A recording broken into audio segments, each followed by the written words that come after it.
I got my charger. Yay! And thank you so much. I see you guys. I see you guys everywhere. You know, I've been protesting all summer long. So thank you again. Oh, yeah, yeah. It was like somebody said thank you for showing up yesterday, and never was like, did you think I wasn't going to be here? I mean, those charges are ridiculous, and you know, we all know what it is. We all know what it is. So we knew it was going to happen, but it still shook me up. So anyway, I got my charges. So I'll get back to it. Okay. Sorry, I keep doing that. I keep putting the phone in weird places. So yeah, I promise I will get a new phone. Let's get back to it. Of course, my battery ran out in the middle of a very important speech. Hopefully, you caught the first part of it. We're at the Geo Detention Center in Aurora, Colorado. We need to abolish ICE. So, okay. Let's see what's going on over here.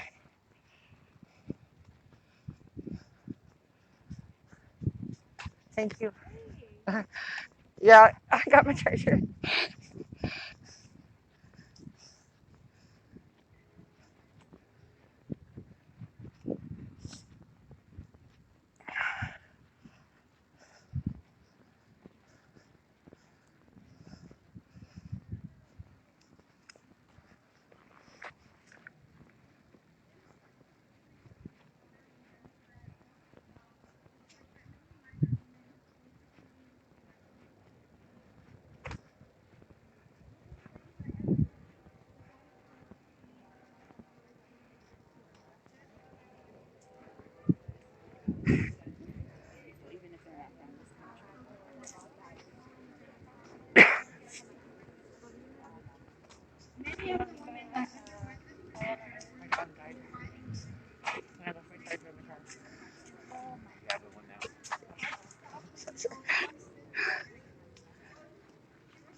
What would we do without these awesome people keeping us safe? Oh, guess they're not going to come after all.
possessive violence in places like Puerto Rico. In 1937, Law 116 made sterilization legal in 3 and 4 years. Many poor and working class women were pushed to use sterilization as a form of birth control. The first birth control pill became available in 1956 and was tested on Puerto Rican women living in government housing. At this time, this pill was 20 times stronger, which left women suffering from blurred vision, depression, and stroke. The 1970s was a particularly dark period in the history of reproductive abuse for women of color. In 1973, the case of 2 black children in Alabama revealed how entrenched sterilization abuse was in the South. The Lee sisters, aged 12 and 14, were declared mentally incompetent by an Alabama physician who sterilized them before using federal funding. The children's mother could not read or write and was deceived into marking an X on the consent form. The sisters were surgically sterilized. During this decade, Native American women also accused the Indian Health Service of sterilizing at least 25% of Native American women who were between the ages of 15 and 44.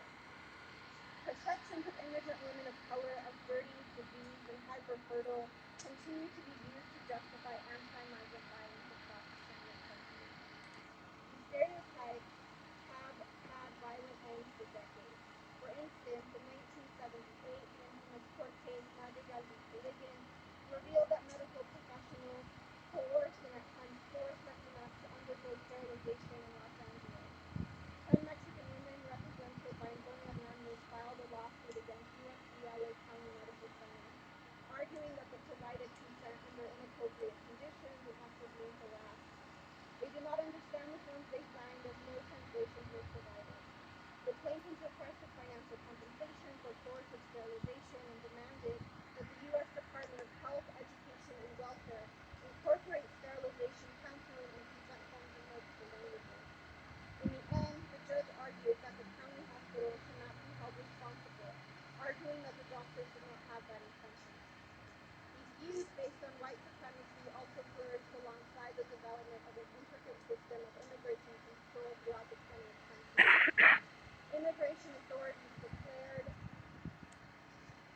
that detention was not intended as punishment, yet prisoners' testimony in government sources suggest that mistreatment served as one of the primary ways to maintain order.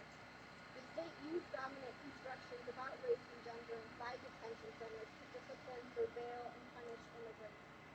Immigration detention increased within the context of World War II, national security fears, and the Bracero program, a Mexican guest worker program. In fact, from the moment the El Centro immigration detention camp became operational in California in 1945, local immigration and naturalization service agents and officials used detained Mexican migrants to labor in their private homes and farms, maintain the immigration detention camps, and construct buildings throughout the region. The number of immigration detention facilities grew between the 1950s and the 1970s.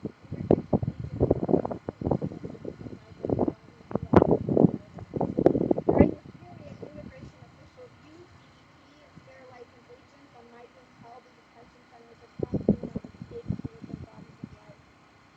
Detention conditions were so appalling that on December 28, 1973, Albert Garcia, president of the Mexican American Association, wrote a letter to INS Commissioner Leonard Chapman.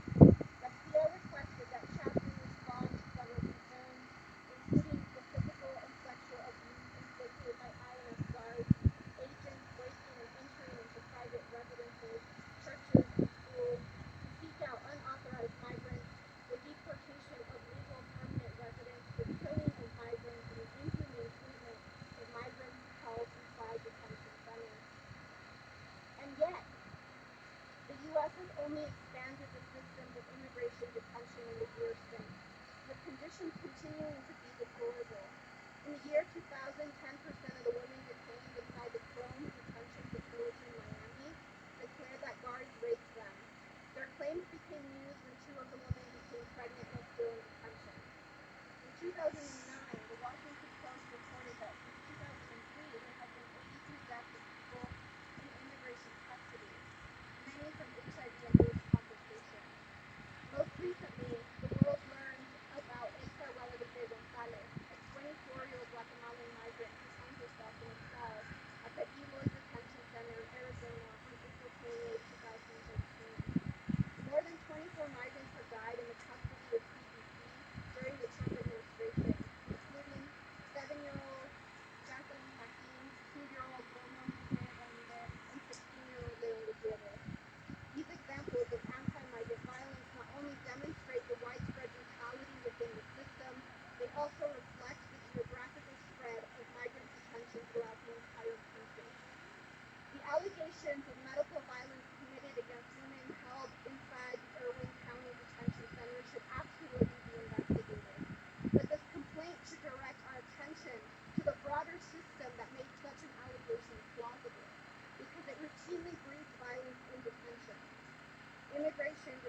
facilities were designed to inflict abuse and not prioritize the health of migrants. This is part of a much broader and deeper story of associating migrants as inferior, dirty, and other. Yeah.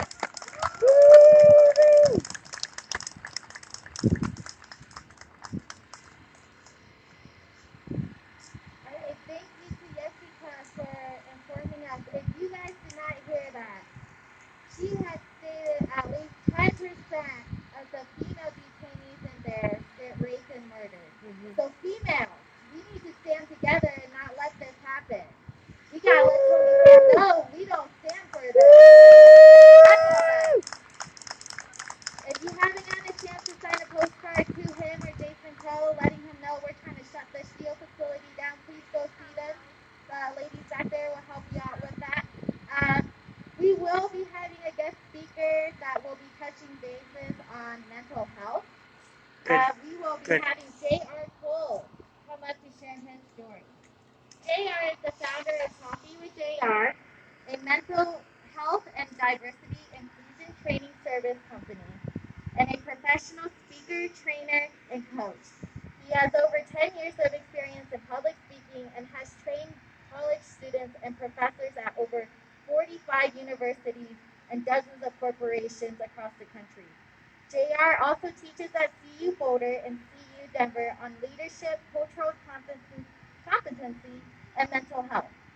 As an immigrant that has struggled with the immigration system, JR is passionate about advocating for immigration reform and supporting immigrants. Please welcome JR Cole, everybody.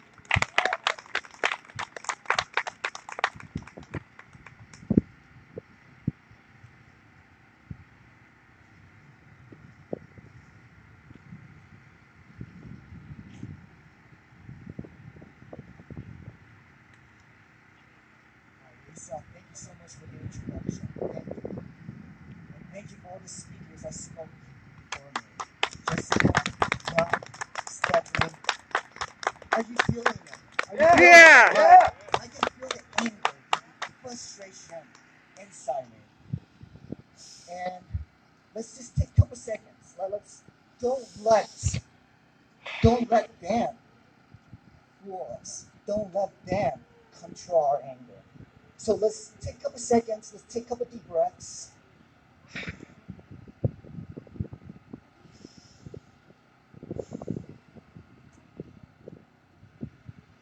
And I want you to take a couple seconds to look around. Look around. How awesome, how amazing. All of you, all of you. Make eye contact with the person next to you, the people around you. Make eye contact with them. Okay, thank you. Because I want, from deepest of my heart, I want to thank you all for being here. Thank you. It's such an honor for me to be here, to speak to you all, to share my stories. So again, my name is J.R. Bull. I'm a professional speaker. I specialize in mental health and cultural diversity and inclusion. So the company I found is Coffee with JR. Our mission is very straightforward. Is to normalize mental health and prevent suicide. So thank you. So I am an immigrant. I came to this country when I was 9 years old from Taiwan. Since then, I have struggled with the whole immigration system for 27 years of my life. 27 years. It's over a quarter century. That's two-thirds of my life.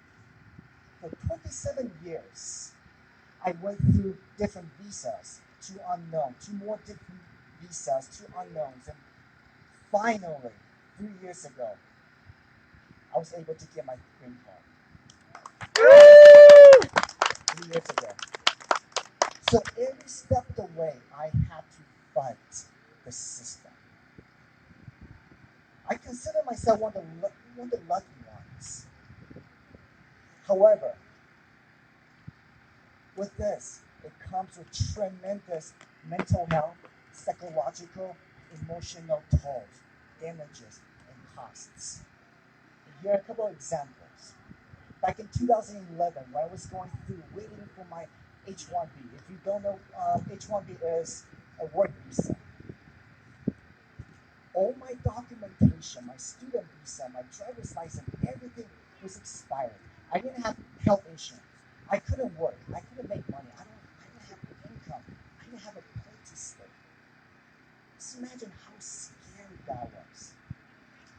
How stressful it was. I was in that limbo for months. And guess what? You know what the greatest cost was?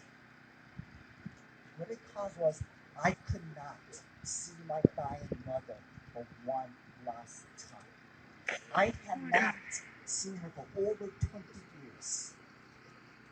And I couldn't. Me decided I was afraid to leave the country because knowing that most likely I couldn't come back here. And I couldn't see her for one last time. So standing here, looking at that facility and all the facilities around the country, I can imagine the kids, the babies, the family, the parents, what that they are going through, separating kids from their family. Yeah. You know, how fucked up is that? Excuse my language. It is. How screwed up is that? You know, our immigration system is broken. It is. Yes. And unfortunately, a lot of people have no idea. They don't get it. They don't understand the pain and suffering that we have to go through. Again, I consider myself one of the lucky ones because throughout the whole my 27 years, I have amazing people that supported me. I have received so many supports. And specifically, I want to thank my former boss, Dr. DJ Ida, for her unconditional support and her compassion. And I also want to thank my therapist for 10 years. Unfortunately, she passed away last December. For every single turn, whenever I was in my dark moments, and there were many, many dark moments, I was depressed, I was down, I felt hopeless, I was afraid to be deported back to a country that I barely know. My therapist was there with me every step of the way, listening to my stories, listening to my grief, guiding me, giving me hope. So with their support and a lot of inner healing, and a lot of inner work, now I can proudly say that I'm a proud immigrant. Yeah. Yeah. Because for years, for 27 years, I feel like I was inferior. I was second-class citizen. I was ashamed and embarrassed of my immigrant status. But no more. Yeah. I celebrate my immigrant past identity. Yeah. So, looking at this facility, Lisa asked me to share what I think. I think this facility, and many facilities like this across the country, they're a scam. It's national embarrassment. Yes, it is. Yes, it is. Embarrassment. Separating kids from their family, inhuman treatments of inmates, and dare to talk about human rights. That's right. Such hypocrite. So what I would like to see is convert this facility into boarding stations. Yeah. Into a community center that educate, provide health, mental health education, feed people, actually feed people, feed people healthy food. That's what I want to see. So again, despite all the struggles that I went through, both internally, externally with the immigration system, there were so many people that stood by me all these years. So I want to give back.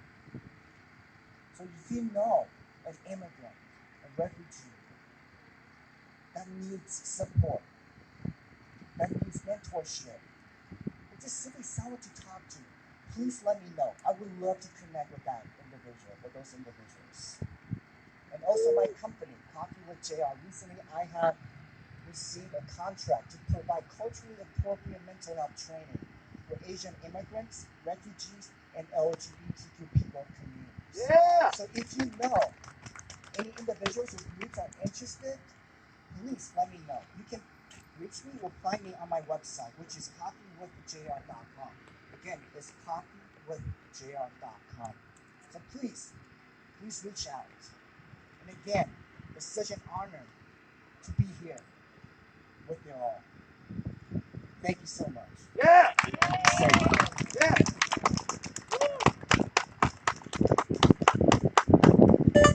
Sandy, we are at the Geo Aurora Ice Processing Center. Give it up for JR one more time. The He is going to be providing concentration camp here in Colorado, one of them, detention center. your immigration process takes a very long time. We need to shut down, As we have experienced abolish JR's ice. experience, his has taken 27 years. 27 years! What have you guys been doing within the last 5 years, you know? So Build communities, not cages. Build communities, not cages. Here in the U.S. And so with the Geo facility, yeah, let's shut this down. Let's turn it into a Love mental has no borders. facility center to help out with those that do need help instead of just jailing them. Because cleaning people does not help with mental health, right? We all know that.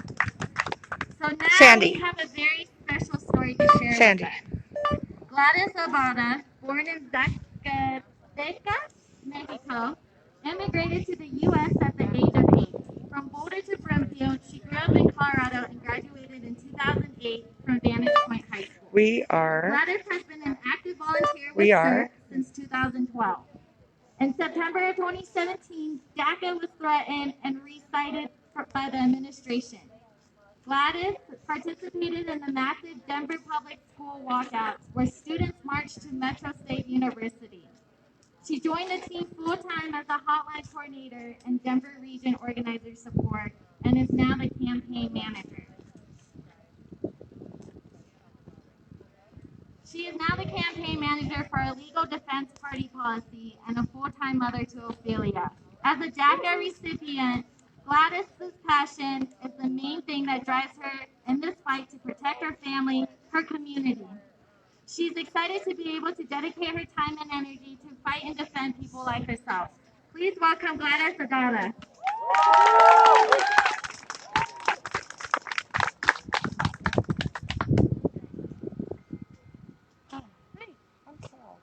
I'm Jordan. Nice to meet you. Nice to meet you, Jordan. Do I know you? You might actually know my friend Damien. They're the ones standing with the red wig. Yes, and Kim.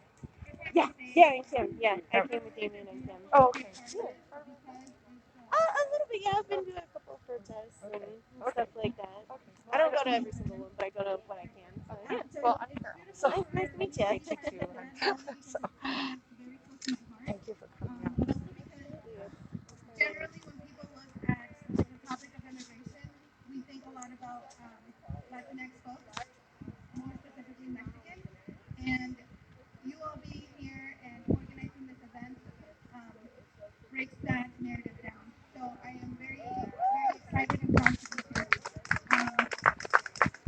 So my name is Gladys Ibarra, and I've been living in Colorado, and I first immigrated to the U.S. Sandy, we're here to abolish ICE. We need to do that.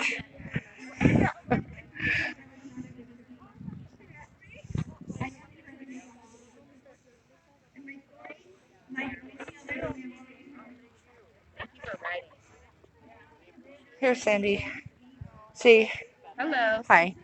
I'm just here telling Sandy that, and my viewers, we can write postcards to Tony Pham. Is that how we say his name? Tony Pham. And Jason Crow to let them know that we want to abolish ICE. Yep. Yes, definitely. So. And do better. We should care about. And we need to do better. People. Yeah. Let me come see it. I know. Isn't this the best one? Isn't that the best button?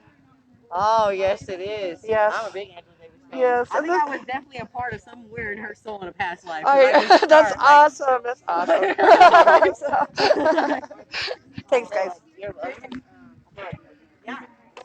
Like, I always feel like that when it comes to like Angela Davis. I was like,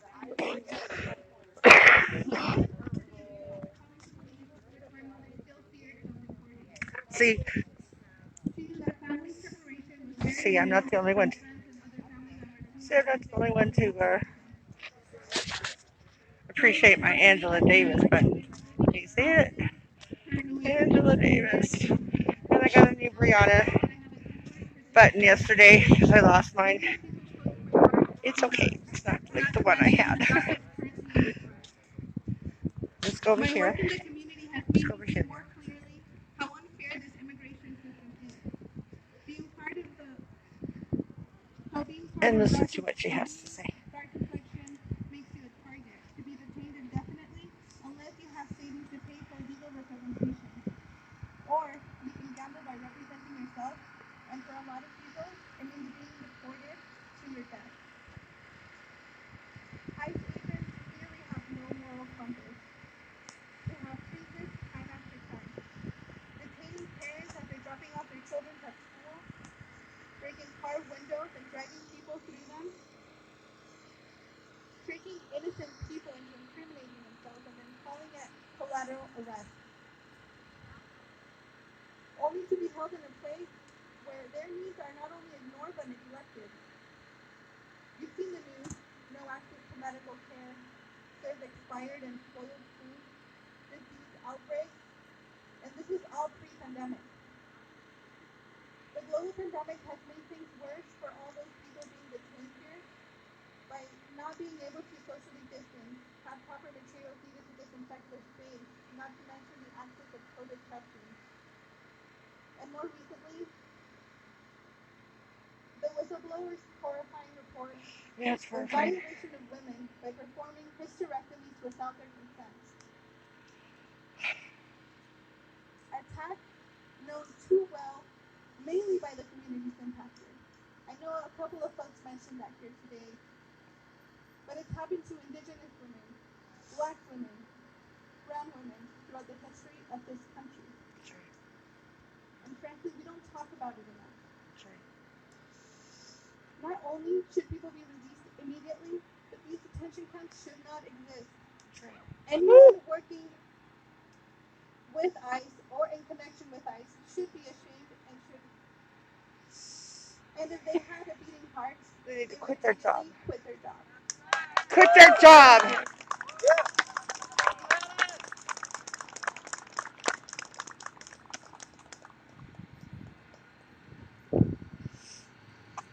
Okay, thank you, Gladys. Give it up one more time for her. So, Jeanette, where are you, Jeanette? If you don't know who Jeanette is, she is pretty big in the community. She has been working with Abolish Ice since day one. She's actually the founder. She's also with Sanctuary for All Colorado. And if you don't know what that is about, it's a nonprofit organization out here in Colorado helping out the immigrants that come through. So, Jeanette, where are you? Jeanette, let's go! Okay.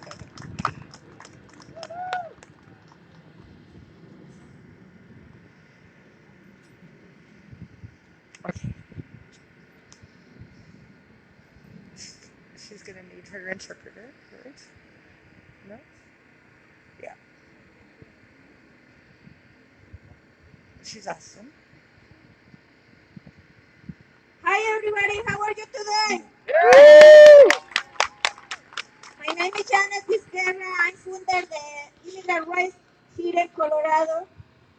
I'm founder the different groups, pre-immigrant group, Abolish Ice Denver, Metro Denver Sanctuary Coalition, Sanctuary for All, and Mujer. I'm fighting my own case for more than 14 years. I'm Kiss You Ask this fucking corporation for long, long time. I like it confront direct la migrant.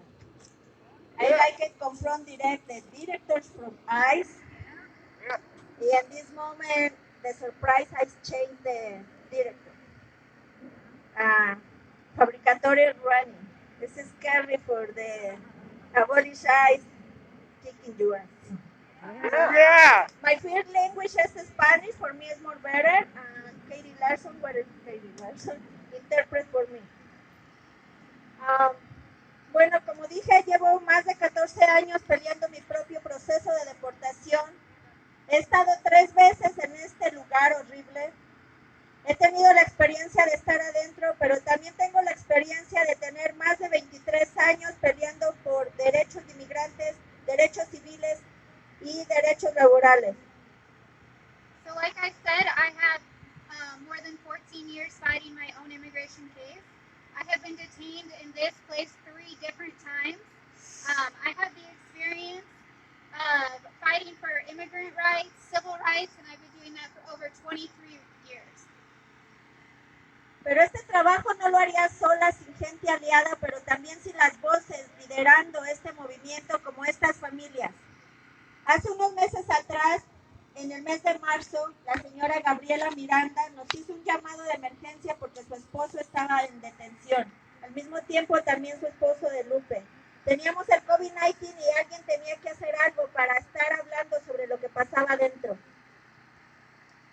So this is not something that I do by myself. I do this with allies, but I also do this with impacted families like these ladies here.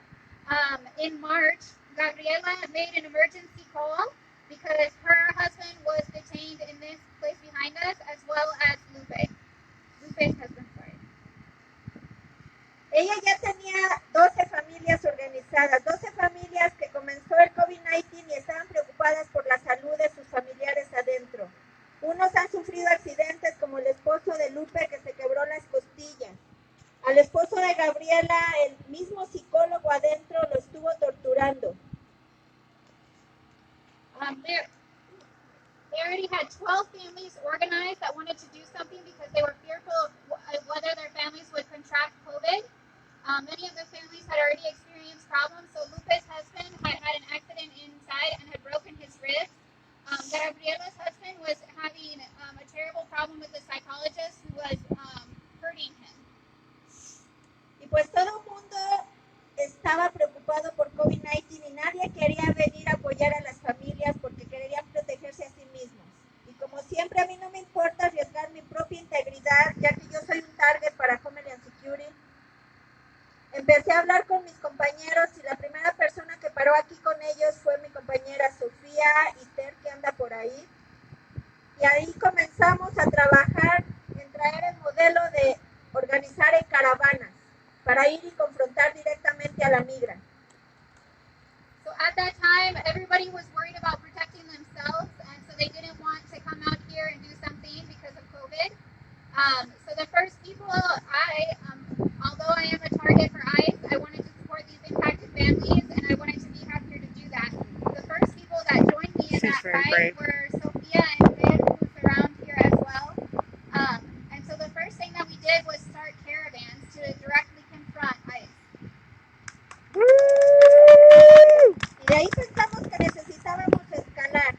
Y bueno, tuvimos un campamento por 79 días aquí en el centro de detención, donde vino mucha gente de la comunidad a ayudar y apoyar. Nuestro mensaje es liberar a todas esas personas que no eran un peligro para la comunidad, que se les diera tratamiento médico, que también tuvieran las pruebas de COVID-19, que les dieran los productos de higiene básicos. So from there, we decided we needed to escalate, and so we started an encampment right over here. We were there for 79 days. Yes, some of you Camp close camps.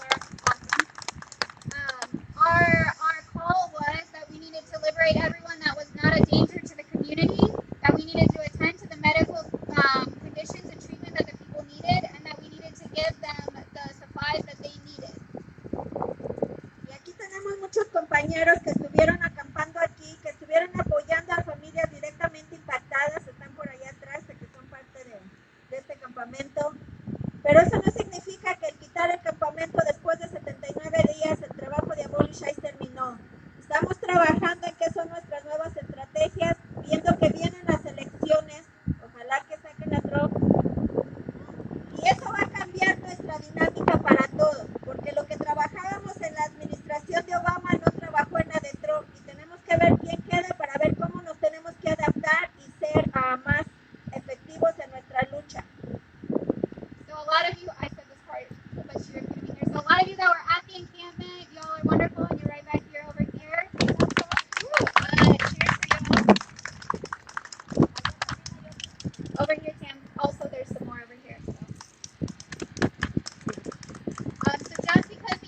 movement ended, it does not mean that the work of Abolish ICE has ended. We're going to continue to work, especially now that the elections are coming. Hopefully they take out Trump. But a lot of the people that were in the Obama administration are no longer there, so we need to start working and figure out how we're going to be effective in this new administration. Pero también aquí en Colorado vienen varios cambios. El representante de la silla allá en el Capitolio va a cambiar. Ya no va a ser Casey Baker. Está cambiando el director de ICE. Y nosotros también tenemos que cambiar nuestras propias estrategias de cómo luchar y hacer que más gente de aquí salga. La semana pasada me hablaron detenidos adentro que en la sección A1 y sección A4 hay más contagiados de COVID-19 y los están poniendo juntos con gente sana. Eso es un crimen a la humanidad y un crimen a la salud de seres humanos.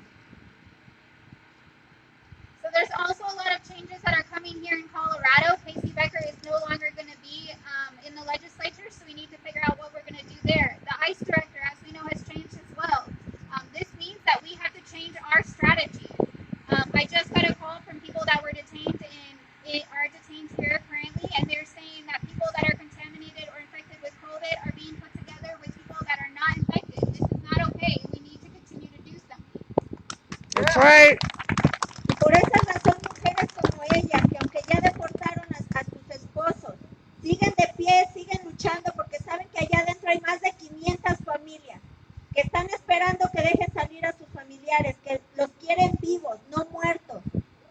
Porque sabemos que la gente contagiada puede salir muerta. Entonces, no es solo parar hoy, porque es un evento a nivel nacional que se está haciendo para replicar el nuevo director, que es de origen vietnamés y que fue refugiado, sino que sigamos constantemente trabajando. La constancia, la buena comunicación, la unidad y la solidaridad es lo que nos va a dar el poder como pueblo.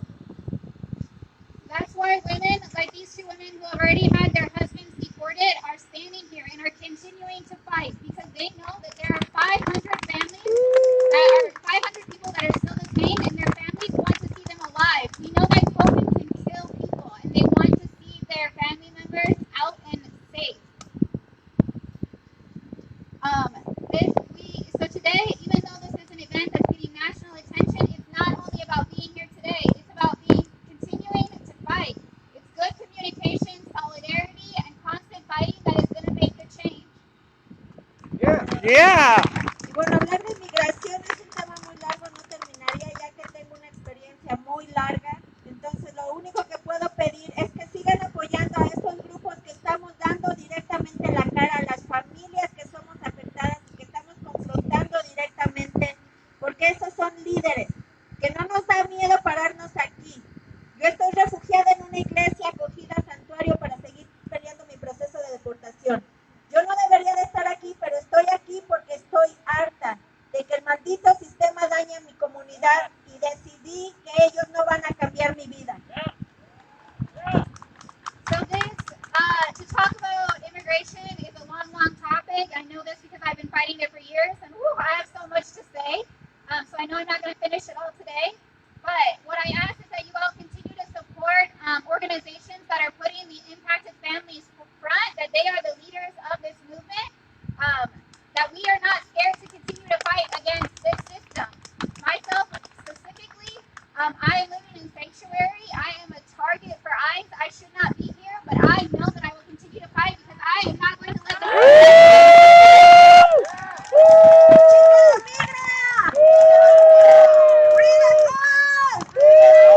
Abolish Ice! ¡Chinga su madre Trump!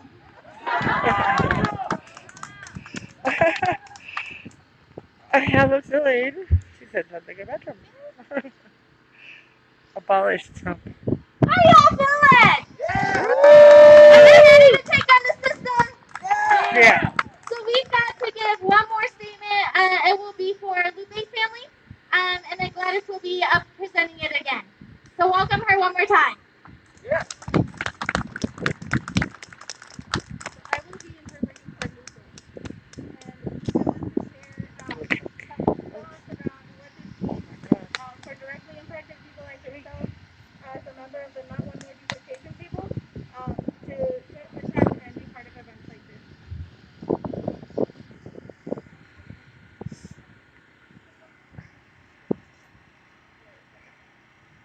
Buenas tardes a todos, mi nombre es Guadalupe López.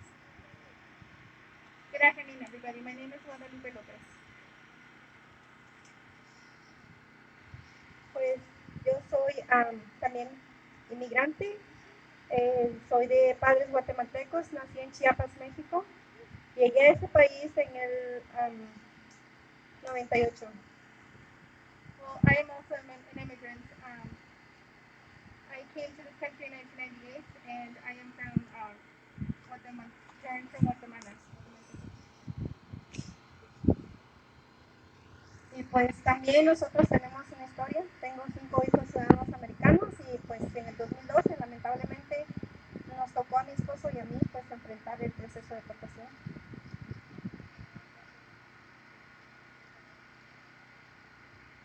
And so we have an immigration story as well. I have 5 children who are U.S. citizens, and unfortunately in 2012 we entered into a deportation proceeding. Nos tocó estar a mi esposo y a mí encerrados en este lugar 4 días, sin poder comunicar con nuestra familia, con nuestros hijos, que es lo más difícil para los padres, no tener contacto con nuestra familia. My husband and I were detained in this center back here for 4 days without being able to connect with our families or contact our children, which is the hardest part as a parent. Desde ese tiempo ha sido muy doloroso para nosotros enfrentar todo este proceso. Mis hijos y yo pues hemos estado pues con terapias porque esto no es fácil de superar, es muy difícil. It has been a very painful process. My children and I have had to get mental health support to get over or continue working with this. It's a very difficult process. Desde el 2012 yo empecé a buscar alguna organización donde yo me podría educar para poder luchar por el caso de mi esposo, el mío, pero también para ayudar a otras familias, ya que lamentablemente en este sistema conocí que no solamente era yo y mi esposo, sino que eran más familias que estaban pasando por el mismo proceso que nosotros. So in 2012, I started looking around for an organization where I could look for some education to get myself familiar with the system, and I knew that it wasn't just my husband and I that needed to fight our deportation. There's many families like ours. Conocí la organización de CERC, que ahora soy parte de la línea de documentar abusos, pero también formo parte de la mesa directiva de CERC. And that's when I met the organization CERT. And I was able to join as a person, a documenter for abuses, but I'm also on the board of directors for the organization. También soy miembro y voluntaria en la organización de American Friends Services Community. Ahí soy parte para liderar la mesa de Ni Una Más, deportación. I'm also part of the organization American Friends Service Committee, and I volunteer there and I help create the group, the support group, Not One More Deportation. Y pues el día de ayer tuvimos reunión con muchas familias que están enfrentando el proceso de deportación. Fue nuestra reunión de la mesa de Ni Una Más deportación y estuvimos hablando y la verdad es que estoy aquí el día de hoy. Yo sé que esta situación es muy dolorosa para todos porque no es fácil, ¿verdad? Tenemos muchos amigos, familiares, hermanos, no importa qué raza somos, qué color somos, de qué culturas tenemos, pero pues es difícil enfrentar esta situación. And so yesterday we had our meeting with the Not One More Deportation group, and we were all talking and came to the conclusion that, this is a very difficult process.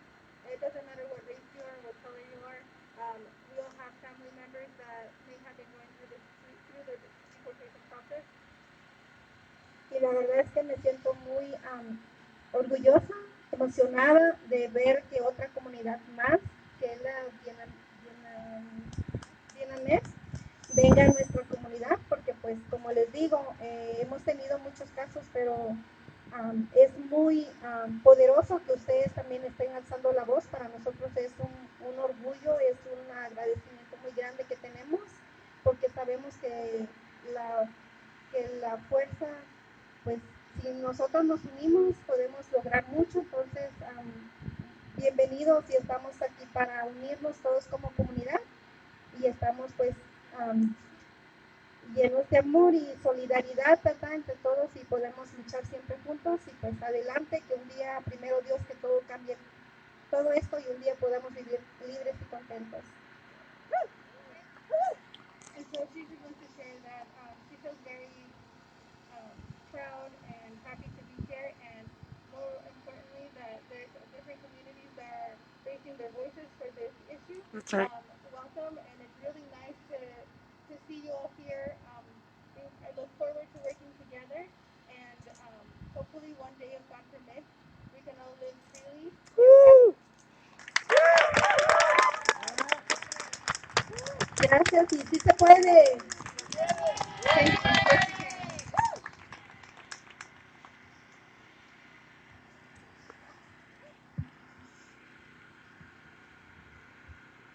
All right, guys, how's everybody feeling? Did everybody learn something new about the immigration process? Yes. Yes. So here are the next steps and what you can do to help. One, you can go over and start putting pressure on Jason Crow and Tony Pham. Let them know that this is not okay. Tony Pham, you do not represent the Asian community by becoming the new ICE director. You do not represent the Vietnamese people out here who are being deported and detained. You do not represent the Chinese people that are being deported and detained. You do not represent the Hmong people, the Lao, the Thai, the Mexicans, every race that is going through the Geo facility. Tony Pham, you do not represent any of us. So, start placing pressure. Start writing out your voices and your concerns to Jason Crow and to Tony Pham. Let them know we no longer want the Geo facility running.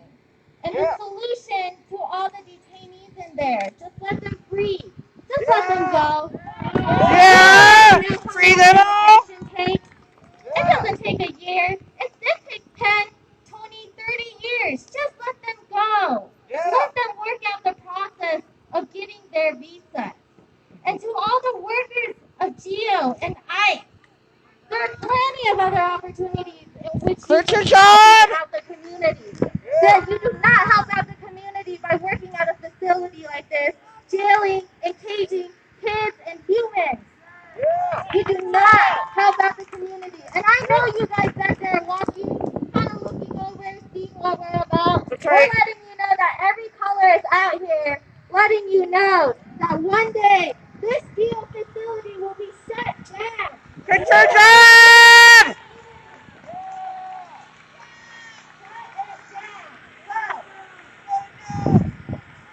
We are actually going to complete this event, go over, head over, and start looking at all the tables.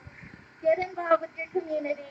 There's lots of non-organizations out here in Colorado in which you can donate and volunteer your time to start helping out our immigrants that come through Colorado. They're known as CERT. They're known as Abolish Ice. They're known as AFSC. They are also known as Melanated Migrant. Awesome. And there is New Era Colorado over there. I don't care if you believe in voting or not. The elections are coming up. So please make sure you are registered to vote. Please vote. Get Trump out of office. Get Trump out, yes! The other option, that's up to you guys. But get Trump out of office. Free them all. And thanks for coming, guys. Yeah. Oh, and one more thing.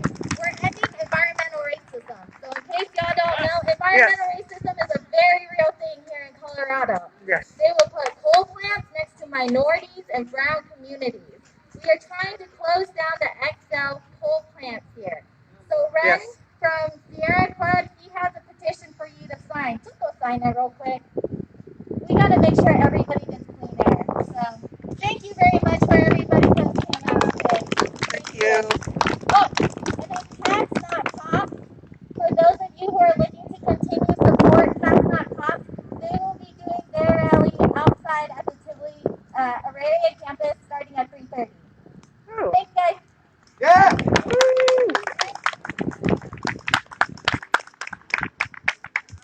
Okay, that was awesome. Hey, did you hear that? Cats not cops. Sounds good. cats, not cops. I'm going to go here and sign this petition. You guys have a wonderful day. I love you all.